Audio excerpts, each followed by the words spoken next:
Hello friends, स्वागत है आपका आपके अपने यूट्यूब चैनल जहांगीर एकेडमी में। तो आज हम लोग पढ़ेंगे दादा भाई नौरोजी के बारे में 30 प्रश्न को सॉल्व करेंगे इस वीडियो में। दादा भाई नौरोजी से लगभग हर एक एग्जाम में सवाल बनते हैं और दादा भाई नौरोजी के बारे में सवाल पूछे जाते हैं, क्योंकि दादा भाई नौरोजी बहुत इंपॉर्टेंट आदमी थे और इन्होंने भारत को बहुत कुछ दे के गए और भारत में बहुत कुछ किए हैं। बहुत सारे आंदोलन चलाए इन्होंने भी और कांग्रेस में भी शामिल हुए।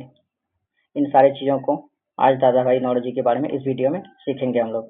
तो वीडियो को पूरा लास्ट तक देखिएगा, तभी कुछ सीख पाइएगा, क्योंकि क्वेश्चन लास्ट में बहुत इंपॉर्टेंट सब क्वेश्चन डाला गया है। तो वीडियो लास्ट तक देखिएगा। तो चलिए सबसे पहले पहला क्वेश्चन को देख लेते हैं। सबसे पहला क्वेश्चन है कि दादा भाई नौरोजी का जन्म कब हुआ है। दादा भाई नौरोजी का जन्म कब हुआ है, कितने ईस्वी को दादा भाई नौरोजी का जन्म हुआ था। तो इसका सही आंसर हो जाएगा ऑप्शन ए, 1825 ईस्वी को दादा भाई नौरोजी का जन्म हुआ था। कब हुआ था? 1825 में। 1825 ईस्वी को दादा भाई नौरोजी का जन्म हुआ था। ऑप्शन ए इसका सही आंसर हो जाए। चलिए अगला प्रश्न को देख लेते हैं। अगला प्रश्न है कि दादा भाई नौरोजी का जन्म कहाँ हुआ था। 1825 में दादा भाई नौरोजी का जन्म हुआ, लेकिन हुआ कहाँ पे? तो इसका सही आंसर हो जाएगा ऑप्शन सी, यानी गुजरात में। दादा भाई नौरोजी का जन्म कहाँ हुआ था? गुजरात में। गुजरात के अंदर में एक जगह है नवसारी, उसी में दादा भाई नौरोजी का जन्म हुआ था। कब हुआ था दादा भाई नौरोजी का जन्म? 1825 ईस्वी को। कहाँ हुआ था? गुजरात में। याद रखिएगा, दादा भाई नौरोजी का जन्म हुआ गुजरात में। हुआ कब? 1825 ईस्वी को। गुजरात के अंदर में एक जगह है जिसका नाम है नवसारी। बहुत इंपॉर्टेंट सब क्वेश्चन है दोस्तों, वीडियो को पूरा देखिएगा। अगर आप चैनल में मेरे नए हैं तो चैनल को प्लीज़ सब्सक्राइब कर लिया, क्योंकि इस तरह का प्रश्न हम लेते आएंगे आपके लिए और आपको आपके एग्जाम में हेल्प मिल जाए। चलिए अगला प्रश्न को देखते हैं। अगला प्रश्न है, दादा भाई नौरोजी को किस समुदाय से संबंधित थे। दादा भाई नौरोजी किस समुदाय से संबंध रखते थे, किस समुदाय के थे। ये क्वेश्चन तो लगभग हर बार पूछे जाते हैं, क्योंकि ये क्वेश्चन बहुत इंपॉर्टेंट है। इसको वीवीआई कर लीजिए। ये क्वेश्चन क्या है? वीवीआई है। बहुत बार पूछे जाते हैं ये क्वेश्चन कि दादा भाई नौरोजी किस समुदाय से संबंधित थे। तो ऑप्शन ए है पारसी, ऑप्शन बी है मराठी, ऑप्शन सी है गुजराती। तो इसका सही आंसर हो जाएगा ऑप्शन ए, पारसी समुदाय से संबंध रखते थे। ऑप्शन ए इसका सही आंसर। याद रखिएगा, किस समुदाय से? पारसी समुदाय से संबंध रखते थे दादा भाई नौरोजी। चलिए अगला प्रश्न को देख लेते हैं। अगला प्रश्न है, सारे प्रश्न बहुत इंपॉर्टेंट है आपके एग्जाम के लिए। प्लीज इसको अच्छा से देखिएगा, एक भी क्वेश्चन मिस नहीं कीजिएगा। तो अगला क्वेश्चन है कि दादा भाई नौरोजी को किस उपाधि से जाना जाता है। इस क्वेश्चन को भी वीवीआई कर लीजिए। यह क्वेश्चन भी बहुत बार पूछे गए हैं एग्जाम में। वीवीआई कीजिए इस क्वेश्चन को भी। और कहा जाता है कि दादा भाई नौरोजी को किस उपाधि से जाना जाता है। तो दादा भाई नौरोजी के भारत का ग्रैंड ओल्ड मैन के नाम से जाना जाता है। ऑप्शन सी इसका सही आंसर। किस नाम से? भारत का ग्रैंड ओल्ड मैन के नाम से जाना जाता है। दादा भाई नौरोजी को भारत का ग्रैंड ओल्ड मैन के नाम से दादा भाई नौरोजी को जाना जाता है। तो इसका सही आंसर हो जाएगा ऑप्शन सी। चलिए अगला प्रश्न को देख लेते हैं। अगला प्रश्न है, दादा भाई नौरोजी किस सिद्धांत के लिए प्रसिद्ध है। दादा भाई नौरोजी किस सिद्धांत के लिए प्रसिद्ध है। तो किस सिद्धांत के लिए दादा भाई नौरोजी प्रसिद्ध है। तो इसका सही आंसर हो जाएगा ऑप्शन सी, द्रव्य प्रवाह यानी ड्रेन ऑफ वेल्थ के सिद्धांत से प्रसिद्ध है दादा भाई नौरोजी। ये सारे प्रश्न जो है ना बीपीएससी टीआरई 4 में आपको बहुत हेल्प देगा।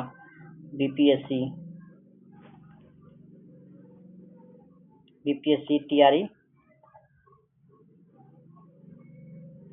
4.0 में बहुत हेल्प देगा भाई, बहुत हेल्प देगा। बहुत इंपॉर्टेंट है ये सारा प्रश्न। दादा भाई नौरोजी के बारे में बीपीएससी में पूछा जाता है।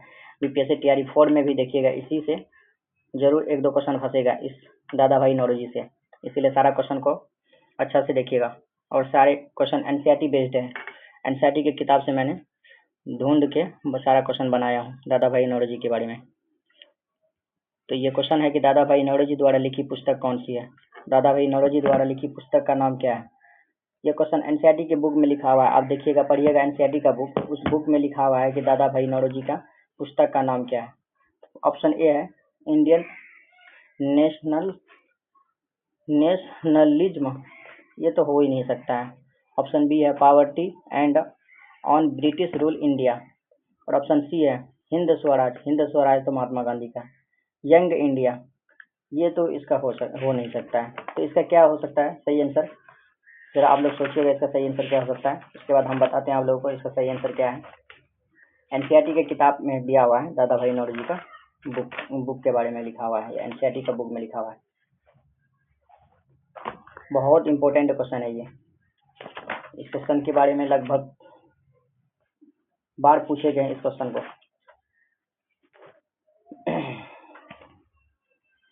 एनसीईआरटी का बुक देखिएगा आप, क्लास 8th का हिस्ट्री का, और उसमें पेज नंबर 93 में देखिएगा, वहीं पर दादा भाई नौरोजी के बारे में लिखा हुआ है उसका पुस्तक का नाम। तो इसका सही आंसर हो जाएगा option B, poverty and un British rule in India. ये पुस्तक के बारे में पूछा, एनसीईआरटी का क्वेश्चन है ये भाई। इस क्वेश्चन को ध्यान से देखिएगा और अच्छा से नोट कर लीजिए कहीं पे। चलिए अगला क्वेश्चन देखते हैं।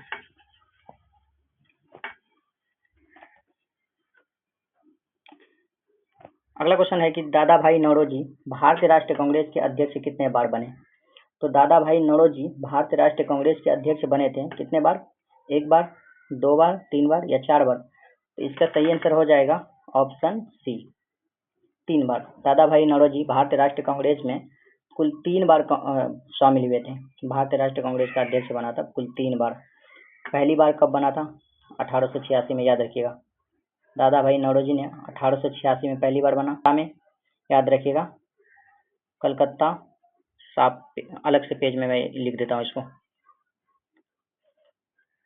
तो इसको नोट कीजिएगा। दादा भाई नौरोजी कुल 3 बार, कुल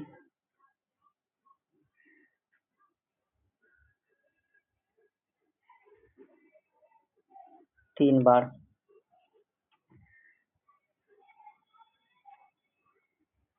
पहली बार कब बना था? 1886 में। कहाँ पे बना? कलकत्ता में बना था। इसको याद रखिएगा ऐसे, सी से कलकत्ता, याद रखिएगा। ट्रिक बता रहा हूँ मैं याद करने का। उसके बाद दूसरी बार बना था 1893 में, 1893, ये 3 है। इसको एल याद रखिएगा, मतलब हम अभी बताते हैं आपको। उसके बाद तीसरा बार बना था जो 1900, लाइट नहीं चलता है जल्दी यार, 1906 में। इसको फिर सी याद रखिएगा, ये ट्रिक है।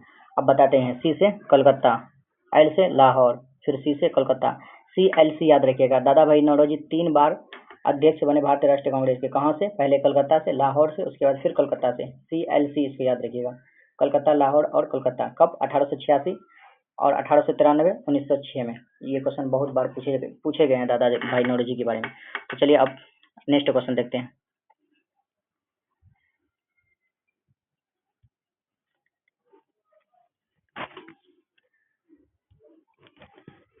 नेक्स्ट क्वेश्चन है, दादा भाई नौरोजी कांग्रेस के अध्यक्ष पहले कब बने थे? अभी बताएं हम। सबसे पहले दादा भाई नौरोजी कांग्रेस का अध्यक्ष कब बना था? 1886 में। ऑप्शन बी इसका सही आंसर, 1886 में। कहाँ बने थे? कलकत्ता में। कहाँ पे? कलकत्ता में। कलकत्ता में इसका अध्यक्ष बनाया गया था इसको, दादा भाई नौरोजी का। भारतीय राष्ट्रीय कांग्रेस का पहला अध्यक्ष बने थे, पहली बार बने थे 1886 में, कलकत्ता अधिवेशन में। चलिए अगला क्वेश्चन देखते हैं। अगला क्वेश्चन है कि दादा भाई नौरोजी किस देश के संसद के लिए चुने गए थे? दादा भाई नौरोजी किस देश के संसद के लिए चुने गए थे? ऑप्शन ए है भारत, ऑप्शन बी है इंग्लैंड, ऑप्शन सी अमेरिका और ऑप्शन डी है फ्रांस। ऑप्शन ई है उपर्युक्त में कोई नहीं या इनमें से सभी। तो इसका सही आंसर हो जाएगा ऑप्शन बी, इंग्लैंड के लिए। कहाँ के लिए? इंग्लैंड के लिए। ऑप्शन बी इसका सही आंसर, याद रखिएगा। दादा भाई नौरोजी इंग्लैंड के संसद के लिए चुने गए थे, इंग्लैंड के संसद के लिए चुने गए थे दादा भाई नौरोजी, याद रखिएगा। इंग्लैंड की संसद के लिए चुने गए थे। ऑप्शन बी इसके सही आंसर। चलिए अगला क्वेश्चन देखते हैं। अगला क्वेश्चन है दादा भाई नौरोजी ब्रिटिश संसद के लिए कब चुने गए थे? ब्रिटिश संसद के लिए कब चुने गए थे? वो संसद के लिए चुने गए थे इंग्लैंड में। अब चुने कब गए थे ये भी याद रखना है। डेट भी बहुत इंपॉर्टेंट होते हैं। कब चुने गए, कितने ईस्वी को? ऑप्शन ए है 1886। 1886 में वो पहली बार कांग्रेस में शामिल हुए थे। और ऑप्शन बी है 1892, ऑप्शन सी 1895 और ऑप्शन डी है 1901। तो इसका सही आंसर हो जाएगा ऑप्शन बी 1892 में। कब? 1892 में दादा भाई नौरोजी ब्रिटिश संसद के लिए चुने गए थे। कहाँ के लिए? इंग्लैंड के लिए। याद रखिएगा, बहुत इंपॉर्टेंट है। अगला क्वेश्चन देखते हैं। अगला क्वेश्चन है कि दादा भाई नौरोजी किस ब्रिटिश पार्टी से संसद बने थे? किस पार्टी से दादा भाई नौरोजी संसद बने थे? ये भी क्वेश्चन बहुत इंपॉर्टेंट है। दादा भाई नौरोजी किस पार्टी से उसको संसद बनाया गया था? कंजर्वेटिव पार्टी या लेबर पार्टी या लिबरल पार्टी या इंडिपेंडेंट पार्टी? तो इसका सही आंसर हो जाएगा ऑप्शन बी। नहीं सॉरी, इसका सही आंसर हाँ ऑप्शन बी। इसका सही answer option B, liberal party से। ऑप्शन बी है इसका सही आंसर। दादा भाई नौरोजी ब्रिटिश संसद के संसद बने किस पार्टी से? लिबरल पार्टी से दादा भाई नौरोजी को ब्रिटिश पार्टी से संसद बने थे। कब बने थे? 1892 में। याद रखिएगा, अभी पढ़ाए हैं। कहाँ के लिए? इंग्लैंड के लिए। याद रखिएगा। अगला प्रश्न है, आपको क्लास में याद करा दूंगा मैं, आप वीडियो देखिए पूरा। और मेरे चैनल में न्यू है तो प्लीज़ चैनल को सब्सक्राइब कर दीजिए। अगला प्रश्न है कि दादा भाई नौरोजी ने ड्रेन ऑफ वेल्थ सिद्धांत में क्या बताया? अभी बताया दादा भाई नौरोजी का सिद्धांत ये था, drain of wealth. Drain of wealth सिद्धांत यह दादा भाई नौरोजी का था, लेकिन इस सिद्धांत में क्या बताया दादा भाई नौरोजी ने? तो ऑप्शन ए है भारतीय उद्योगों का विकास, ऑप्शन बी है भारतीय धन का बाहर जाना, ऑप्शन सी है भारतीय किसानों की समृद्धि और ऑप्शन डी है भारतीय समाज सुधार। भारतीय समाज सुधार तो होगा ही नहीं। दादा भाई नौरोजी कभी समाज सुधार के बारे में बोले भी नहीं और उद्योग के बारे में भी नहीं बोले, ना किसान के बारे में। तो ऑप्शन ए में है उद्योग के बारे में नहीं बोले दादा भाई नौरोजी, होगा ही नहीं। और ऑप्शन डी में है सुधार, समाज सुधार के बारे में दादा भाई नौरोजी ने कभी कहा नहीं। ऑप्शन सी में है किसके बारे में? किसान के बारे में। किसान के बारे में दादा भाई नहीं दादा भाई नौरोजी कहा ही नहीं। अब बचा क्या? Option B. इसका सही आंसर हो जाएगा ऑप्शन बी, भारतीय धन का बाहर जाना। भारतीय धन का बाहर जाना दादा भाई नौरोजी के इस सिद्धांत बताता है, ड्रेन ऑफ वेल्थ का सिद्धांत बताता है कि भारतीय धन का बाहर जाना दादा भाई नौरोजी का सिद्धांत बताता है। ऑप्शन से भी आप आंसर निकाल सकते हैं। चलिए अगला क्वेश्चन देखते हैं। अगला क्वेश्चन है, दादा भाई नौरोजी ने भारत की औसत आय कितनी मानी थी? दादा भाई नौरोजी भारत की औसत आय, औसत मतलब होता है बीच का भाग, तो औसत आय कितनी मानी थी? ऑप्शन ए 40 रुपये या 30 रुपये या 20 रुपये और अगला ऑप्शन है नीचे में या 15 रुपये या उपयुक्त में से कोई नहीं या सभी। इसका सही आंसर हो जाएगा ऑप्शन बी आपका। कितना रुपये माने थे? 30 रुपये। याद रखिएगा, औसत आय माना था दादा भाई नौरोजी ने भारत के लिए 30 रुपये। कितना? 30 रुपये। 30 है वो, 0 है। 30 रुपये माने थे दादा भाई नौरोजी ने। अगला प्रश्न को देखते हैं।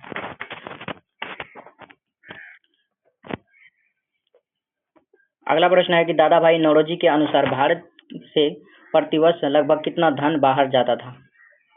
दादा भाई नौरोजी के अनुसार भारत से कितना प्रतिशत धन बाहर जाता था? वो बाहर लेके जाता था भारत से कितना प्रतिशत धन? तो इसका सही आंसर हो जाएगा ऑप्शन बी। कितना प्रतिशत? 20 करोड़। अब बोलो, 20 करोड़ भारत से जाता था बाहर, इसीलिए ना भारत। पहले सोने की चिड़िया कहा जाता था भारत, अब भिखारियों की चिड़िया हो गया भारत। इतना धन जाएगा तो भिखारी होगा ही ना। 20 करोड़ रुपया लेके जाता था भारत से। अगला प्रश्न देखते हैं। अगला प्रश्न है, दादा भाई नौरोजी किस विचारधारा से संबंधित थे? ये इस क्वेश्चन को वीवीआई कीजिए, ये क्वेश्चन एग्जाम में आने वाले हैं। वीवीआई कर लीजिए इस क्वेश्चन को कि दादा भाई नौरोजी किस विचारधारा से संबंधित थे। तो दादा भाई नौरोजी उदारवादी थे, उदारवादी विचारधारा से संबंधित थे। दादा भाई नौरोजी उदारवादी विचारधारा से संबंधित थे। ऑप्शन बी इसका सही आंसर। अगला देखते हैं। 16 नंबर क्वेश्चन है। 16 नंबर क्वेश्चन कहता है, दादा भाई नौरोजी ने किस संगठन की स्थापना की थी? दादा भाई नौरोजी किस संगठन की स्थापना की थी? 16 नंबर क्वेश्चन है, दादा भाई नौरोजी किस संगठन की स्थापना की थी? Home rule league. Home rule league तो दादा भाई नौरोजी नहीं किया था, होम रूल लीग किया था तिलक ने और एनी बेसेंट ने। होम रूल लीग तिलक ने किया और एनी बेसेंट, याद रखिएगा। होम रूल लीग की स्थापना तिलक और एनी बेसेंट ने किया था, याद रखिएगा, बोल देते हैं, लिखने में दिक्कत होता है। उसके बाद आपका है इंडियन एसोसिएशन, दादा भाई नौरोजी किया ही नहीं। ईस्ट इंडिया एसोसिएशन की स्थापना किया था दादा भाई नौरोजी। क्या क्या? ईस्ट इंडिया एसोसिएशन की स्थापना, यही इसी संगठन की स्थापना किया था दादा भाई नौरोजी ने। ईस्ट इंडिया एसोसिएशन, दादा भाई नौरोजी। ऑप्शन सी इसका सही आंसर। ईस्ट इंडिया एसोसिएशन की स्थापना किया था, किसने किया था? दादा भाई नौरोजी ने। ऑप्शन सी इसका सही आंसर, याद रखिएगा। अगला देखते हैं, अगला है ईस्ट इंडिया एसोसिएशन की स्थापना किसने किया? दादा भाई नौरोजी। ईस्ट इंडिया एसोसिएशन की स्थापना किसने किया? दादा भाई नौरोजी ने किया ना था। तो कब किया दादा भाई नौरोजी ने ईस्ट इंडिया एसोसिएशन की स्थापना? इसका सही आंसर हो जाएगा ऑप्शन बी। कब? 1866 में, याद रखिएगा। 1866 में किया था ईस्ट इंडिया एसोसिएशन। ये सब क्वेश्चन बहुत बार पूछे जाते हैं, लगभग एग्जाम में ये सब क्वेश्चन बनते हैं। ईस्ट इंडिया एसोसिएशन की स्थापना किया था दादा भाई नौरोजी ने 1866 में किया था। कब? 1866 ईस्वी को, याद रखिएगा। नेक्स्ट क्वेश्चन देखते हैं।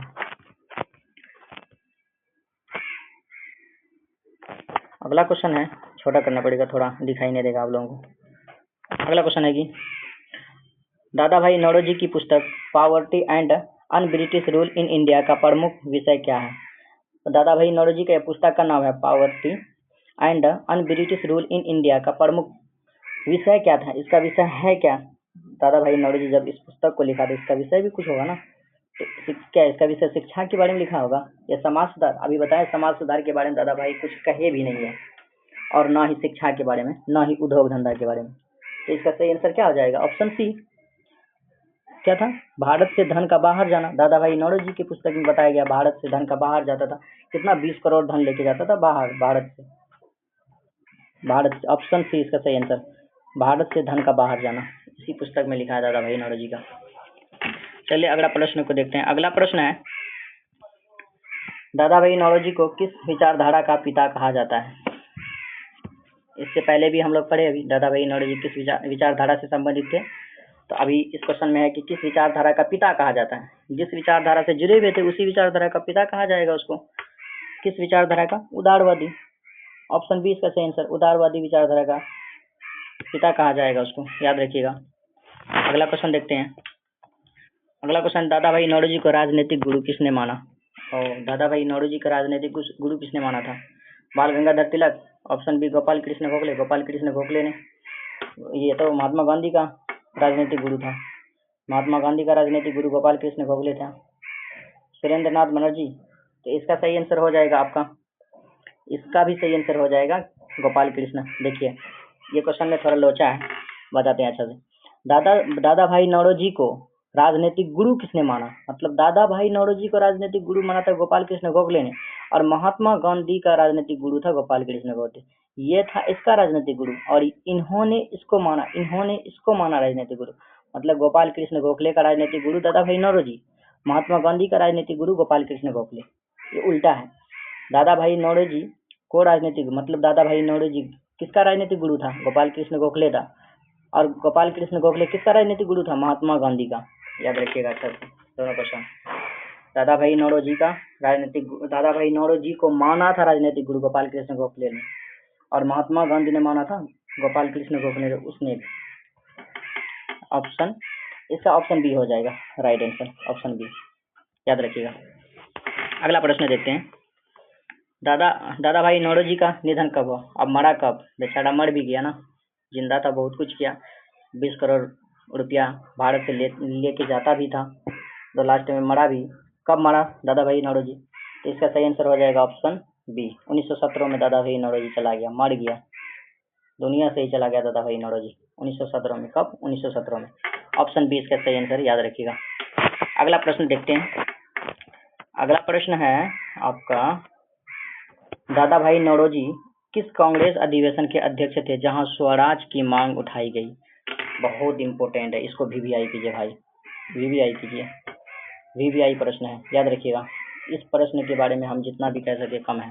वीवीआई प्रश्न है कि दादा भाई नौरोजी किस कांग्रेस के अधिवेशन के अध्यक्ष के थे? मतलब कौन से 3 अधिवेशन में जुड़ा हो? 86, 93 और 1906, 1886, 1896 और 1906। कलकत्ता, लाहौर और कलकत्ता में जुड़ा था। लेकिन बता रहा है कि किस अधिवेशन में स्वराज की मांग उठाई गई थी। स्वराज की मांग किया था किस अधिवेशन में? ऑप्शन ए है कलकत्ता अधिवेशन में, ऑप्शन बी है मद्रास अधिवेशन में, और ऑप्शन इधर है, और ऑप्शन इधर है नीचे दिखाते हैं मैं आपको। ऑप्शन सी है लाहौर अधिवेशन, या ऑप्शन डी है इलाहाबाद। इलाहाबाद से तो किया ही नहीं, लाहौर मद्रास से भी नहीं किया है, कलकत्ता या लाहौर हो सकता है इन दोनों में। तो इसका सही आंसर हो जाएगा आपका क्या? कलकत्ता अधिवेशन में उन्होंने आवाज उठाया था दादा भाई नौरोजी ने स्वराज का। किसका? स्वराज का। कलकत्ता। ऑप्शन ए इसका सही आंसर, याद रखिएगा ऑप्शन ए। ऑप्शन ए इसका सही आंसर हो जाएगा, कलकत्ता अधिवेशन में उन्होंने स्वराज की मांग उठाया था।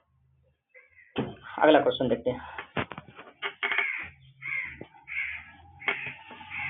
अगला क्वेश्चन है दादा भाई नौरोजी ने भारतीयों के लिए किस अधिकार की मांग की? तो देखिए भारत के लिए भी किस अधिकार की मांग की अभी हम बताएं अगला क्वेश्चन में। दादा भाई नौरोजी ने स्वराज की मांग किया था। किसका? स्वराज की, यानी स्वशासन। स्वशासन का मतलब होता है खुद का शासन करना। ऑप्शन बी इसका सही आंसर क्या हो जाएगा? ऑप्शन बी, स्वराज की मांग। पूर्ण स्वराज की मांग किसने किया था आगे बताएंगे हम। स्वराज की मांग किया था इन्होंने दादा भाई नौरोजी ने भारतीयों के लिए किया था कलकत्ता अधिवेशन में। ऑप्शन बी इसका सही आंसर। अगला क्वेश्चन देखते हैं। अगला क्वेश्चन है दादा भाई नौरोजी ब्रिटिश शासन को किस नाम से संबोधित करते थे? मतलब बुलाया जाता था, उसको बुलाते थे किस नाम से? दादा भाई नौरोजी ब्रिटिश शासन को किस नाम से संबोधित करते थे? ऑप्शन ए है भारत माता, या भारत के रक्षक, या भारत के चोर, या भारत के मार्गदर्शक। इसका सही आंसर क्या हो जाएगा? इसका सही आंसर हो जाएगा ऑप्शन सी, भारत के चोर के नाम से बुलाते थे दादा भाई नौरोजी ब्रिटिश शासन को। क्या कहते? भारत के चोर है ये। कौन? ब्रिटिश शासन भारत के चोर कहकर बुलाते दादा भाई नौरोजी। ऑप्शन सी इसका सही आंसर। अगला प्रश्न देखते हैं। अगला प्रश्न है दादा भाई नौरोजी किस पत्रिका से जुड़े हुए थे? दादा भाई नौरोजी कौन सी पत्रिका से जुड़े हुए थे दादा भाई नौरोजी? ऑप्शन ए राष्ट्र गोफ्तार, ऑप्शन बी है मराठा, और ऑप्शन सी है केसरी, या ऑप्शन डी यंग इंडिया। तो इसका सही आंसर हो जाएगा ऑप्शन ए राष्ट्र गोफ्तार। अगला प्रश्न देखते हैं।